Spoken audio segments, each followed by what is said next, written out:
മധുര പലഹാരങ്ങൾ ഇഷ്ടപ്പെടുന്ന കുട്ടികളാണെങ്കിലേ ഈ സ്വീറ്റ് എന്തായാലും ഇഷ്ടപ്പെടും. ഇത് നമ്മുടെ റവ ബർഫിയാണ് കേട്ടോ. സൂചി ബർഫി ഒരു നോർത്ത് ഇന്ത്യൻ ഡിഷാണ്. പക്ഷെ നമ്മുടെ നാട്ടിലും എല്ലാവരും സാധാരണ ഉണ്ടാക്കാറുണ്ട്. ഞാനിത് ഒരു 4-5 വർഷം മുന്നേ യൂട്യൂബിൽ കണ്ട് ഉണ്ടാക്കി തുടങ്ങിയതാണ് കേട്ടോ. മക്കൾക്ക് ഭയങ്കര ഇഷ്ടമാണ്. എസ്പെഷ്യലി എൻ്റെ മോന് ഭയങ്കര ഇഷ്ടമാണ്. അപ്പം ഞാനത് എങ്ങനെ പ്രിപ്പയർ ചെയ്യുമെന്ന് കാണിച്ചു തരാം. ഞാനിവിടെ 1 കപ്പ് അളവിൽ റവയാണ് എടുത്തിട്ടുള്ളത് കേട്ടോ. അത് ഒരു 1/4 കപ്പ് നെയ്യിൽ ചെറുതായിട്ടൊന്ന് റോസ്റ്റ് ചെയ്യണം. അത് അടിഭാഗം കരിഞ്ഞു പോകരുത്. അടി കട്ടിയുള്ള പാത്രം എടുത്തിട്ട് വേണം റോസ്റ്റ് ചെയ്യാൻ.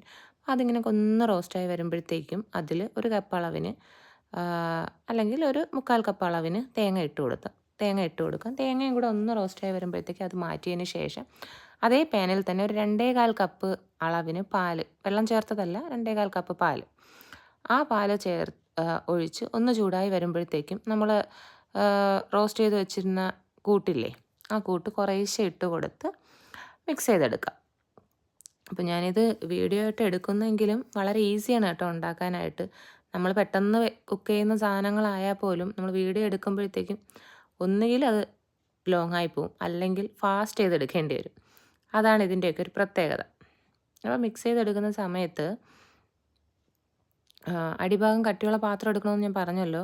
അപ്പോൾ നമ്മൾ ഫ്ലെയിം ഒന്ന് ലോ ആക്കി വെക്കണം കേട്ടോ, അല്ലെങ്കിൽ അത് അടിഭാഗത്ത് കട്ട കെട്ടാൻ ചാൻസ് ഉണ്ട്. അപ്പം നമ്മൾ നന്നായിട്ട് മിക്സ് ചെയ്ത് നമ്മുടെ കേസരിയൊക്കെ ചെയ്യൂലേ, പാത്രത്തിൽ നിന്നൊന്ന് വിട്ട് വരുമ്പോഴത്തേക്കും നമുക്ക് ഏലക്കയുടെ ഫ്ലേവർ ഇഷ്ടമാണെങ്കിൽ, ഏലക്ക പൗഡർ ഉണ്ടെങ്കിൽ ഏലക്ക പൗഡർ ഇട്ട് കൊടുക്കാവേ. എനിക്ക് പൗഡർ ഇല്ലാത്തത് കൊണ്ട് ഞാനൊന്ന് 2-3 ഏലക്ക എടുത്ത് അതിൻ്റെ കുരു മാത്രം ഒന്ന് ചതച്ചിട്ട് കൊടുത്തതാണ്.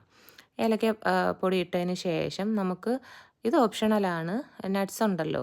ഇപ്പം ഞാനിവിടെ ഇട്ടത് ബദാമും അണ്ടിപ്പരിപ്പുമാണ്. അതൊന്ന് പൊടിച്ചിട്ട് ഒരു 10 എണ്ണം എന്നുള്ള അളവിലെടുത്തിട്ട് പൊടിച്ചിട്ട് ഇട്ട് കൊടുത്തു.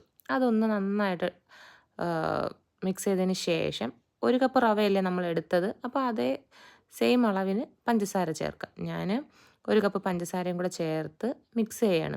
നമ്മൾ മിക്സ് ചെയ്യുമ്പോഴത്തേക്കും കേസരി ചെയ്യുന്ന പോലെ തന്നെയാണ്, ആദ്യപ്പോഴേ പഞ്ചസാര ഇട്ട് കൊടുക്കണ്ട. ഈ മിക്സ് ഒന്ന് കുറുകി വരുമ്പോഴാണ് പഞ്ചസാര ഇട്ട് വീണ്ടും ഒന്ന് മിക്സ് ചെയ്തെടുക്കേണ്ടത്. അപ്പോൾ അത് വീണ്ടും ഇതുപോലെ പാത്രത്തിൽ നിന്ന് വിട്ട് വരുന്ന പരുവമാകുമ്പോഴത്തേക്കും നമുക്കൊരു ട്രേയിലോ കേക്ക് ടിന്നിലോ എന്തെങ്കിലും നെയ്യോ ബട്ടറോ തടവിയതിന് ശേഷം ഒന്ന്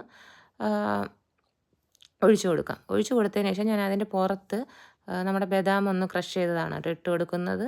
അപ്പോൾ നല്ല ടേസ്റ്റിയാണ്, കുട്ടികൾക്കെല്ലാം ഇഷ്ടപ്പെടും. എന്തായാലും ഈ ഒരു റെസിപ്പി ട്രൈ ചെയ്ത് നോക്കണം.